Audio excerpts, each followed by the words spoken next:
पूरी फिल्म तैयार होती है और अब बिहार से स्क्रिप्ट लिखने का सिलसिला जारी हो चुका है। लेकिन इस स्क्रिप्ट में चेंजेज आए हैं, बहुत सारे चेंजेज आए हैं। इसको लेकर के चर्चाएं खूब चल रही हैं। आपको हम थोड़ा पीछे लेकर के जाते हैं। 2017 याद कीजिए, 2017 में एक बार फिर से नीतीश कुमार इसी तरह से महागठबंधन को छोड़ करके एनडीए की तरफ आए थे।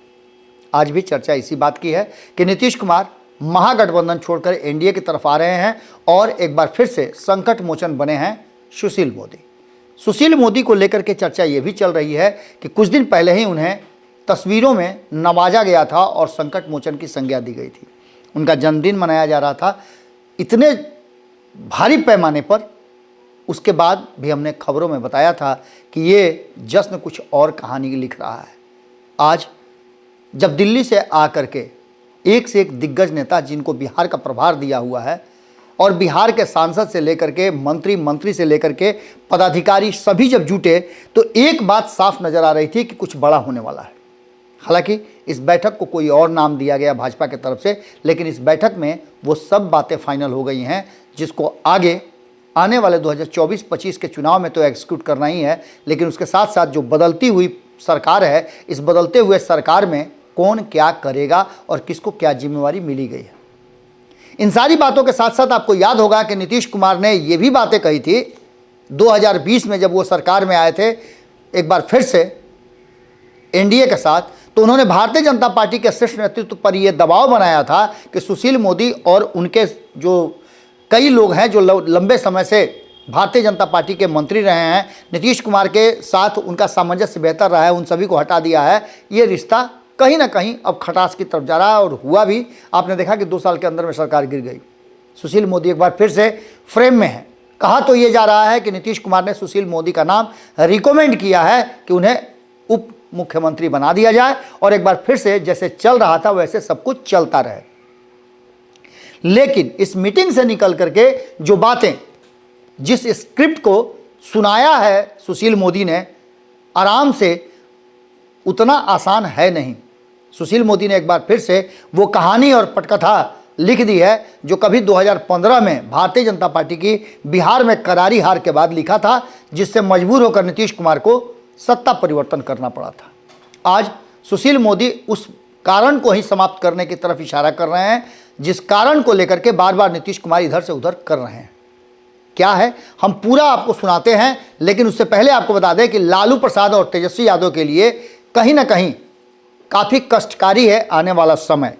सुशील मोदी ने मीटिंग से निकलते ही जो बातें कही और जितना बड़ा धमाका किया, असली खेल तो अब शुरू हुआ है। एक तरफ सत्ता से बाहर होकर के तेजस्वी यादव और उनका पूरा कुनबा अब इस बात के लिए तैयारी कर रहा होगा कि आगे वो विपक्ष की तैयारी कैसे करेगा। जब 5 तारीख से विधानसभा का सत्र चलेगा तो आखिर जिस कुर्सी पर नीतीश कुमार के बगल में बैठते थे तेजस्वी यादव, एक बार फिर से उनके विरोध में खड़ा हो जाएंगे और क्या माहौल होगा। इन सारी बातों को लेकर के हम खास करके आपसे बताने आए हैं कि सुशील मोदी ने जो नई स्क्रिप्ट सामने रखी है उसके मायने क्या हैं हम आपको बताएंगे। लेकिन पहले वो स्क्रिप्ट हम आपको पढ़ के सुना दें कि लालू प्रसाद बताएं नौकरी के बदले जमीन लेने का सच। राबड़ी मीसा सहित 9 आरोपियों को स्पेशल कोर्ट का समन। अमित कत्याल की गिरफ्तारी से कसा ईडी का शिकंजा। कत्याल की कंपनी के जरिए रेलवे की नौकरी के बदले ली गई जमीन। ये बातें लिखने के साथ साथ उन्होंने आगे जो लिखा है कि नौकरी के बदले जमीन मामले में विशेष न्यायालय के संज्ञान लेने और राबड़ी देवी मीसा यादव सहित 9 आरोपियों को कोर्ट में 9 फरवरी को उपस्थित होने का समन मिलने पर लालू प्रसाद को बताना चाहिए कि सच क्या है। आप समझ सकते हैं कि ये कहानी किस तरफ मुड़ रही है। इसी बीच में आपको ये भी सूचना दे दें कि राबड़ी देवी को भी ईडी का समन आ गया है। उसके साथ साथ उन्होंने कहा है कि ईडी के आरोप पत्र में न्यायालय के समक्ष ठोस प्रमाण पत्र रखने ऐसी की स्थिति में यह सब कुछ संभव हुआ है और ठोस प्रमाण पत्र रखे गए हैं। इसलिए लालू प्रसाद और तेजस्वी यादव को राजनीतिक बयान देने के बजाय तथ्यपरक जवाब देना चाहिए। यानी जो आरोप उन पर गढ़े गए थे, मढ़े गए थे, उस आरोप के तथ्य भी सामने आ गए हैं अब न्यायालय के, अब उस पर बात करनी चाहिए थी। इसके आगे वो कहते हैं कि उन्हें देश की जांच एजेंसियों को बताना है कि अमित कत्याल कौन है जिसकी कंपनी ने रेलवे में नौकरी पाने वालों की ज़मीन खरीदी थी। ये एक बड़ा मुद्दा है जिसको लेकर के सुशील मोदी ने सवाल खड़े किए हैं। उन्होंने आगे ये भी कहा है कि तेजस्वी यादव बताएं कि वे दिल्ली में न्यू फ्रेंड्स कॉलोनी के 150 करोड़ के मकान D1088 के मालिक कैसे बन गए और कौन है हृदयानंद चौधरी जिन्होंने रेलवे के ग्रुप डी की नौकरी पाने के बदले अपनी कीमती जमीन राबड़ी देवी और हेमा यादव को गिफ्ट किया। इसके साथ साथ आगे वो कहते हैं कि जो एके इन्फोसिस्टम प्राइवेट लिमिटेड कंपनी के मालिक अमित कत्याल की गिरफ्तारी के बाद परिवार पर कानून का शिकंजा और ज़्यादा कसता जा रहा है, इससे कैसे बचेंगे।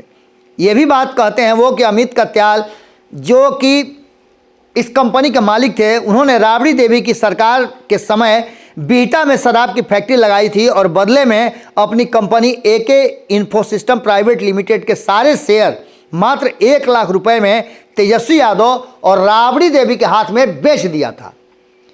आपको याद होगा कि इसी तरह के प्रमाण लेकर के जब इससे पहले 2017 में उपस्थित होते थे हर मंगलवार के मंगलवार सुशील मोदी, तो अंततः वो प्रमाण कहीं ना कहीं आरोप में बदले और आरोप में बदलने के बाद जिस पर मुकदमा हुआ, केस हुआ, उसके बाद नीतीश कुमार ने यह फैसला लिया कि वो तेजस्वी यादव के साथ अब आगे कंटिन्यू नहीं करेंगे।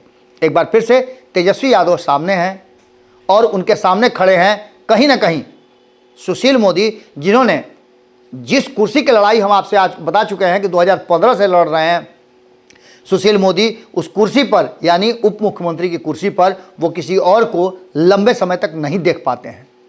ऐसा पहले भी हुआ था, एक बार फिर से हुआ है। सुशील मोदी ने अपनी कुर्सी तेजस्वी यादव से छीनी थी, फिर से नीतीश कुमार ने तेजस्वी यादव के हाथ में दे दिया और एक बार फिर से तेजस्वी यादव से सुशील मोदी ने वो कुर्सी छीन ली है। उसका असली उत्तराधिकारी कौन है, क्योंकि 2020 से लेकर के 2022 तक इन करीब 18 से 20 महीनों में इस कुर्सी के अलग अलग मालिक रहे हैं। अलग अलग लोगों को बैठाया गया है, चाहे वो रेणु देवी हों, तारकेश्वर प्रसाद हों या फिर तेजस्वी यादव हों, लेकिन इन्हें भी बारी बारी से हटना पड़ा। पहले नीतीश कुमार ने उन दोनों को हटाया, अब सुशील मोदी ने एक बार फिर से अपनी कुर्सी अपने हाथ में लेने की कवायद शुरू कर दी है। आपको क्या लगता है जरूर कमेंट बॉक्स में बताइएगा। बहुत बहुत धन्यवाद, नमस्कार। अगर ये वीडियो पसंद आई और वह बिहार के राजनीति और बिहारियत से सरोकार रखेनी तो सब्सक्राइब बटन दबा के चैनल के सब्सक्राइब कर ली। ओजे एगो घंटी बा, ओकरा बटन दबा देला से कुल सटीक और मारक खबर रुआ मुफ्त में मिल जाई। अगर रुआ पत्रकारिता के हमनी के नया प्रयोग में सहयोग कर चाहतानी तो ज्वाइन बटन दबा दी। पेटीएम नंबर नोट कर ली 9386816700। धन्यवाद।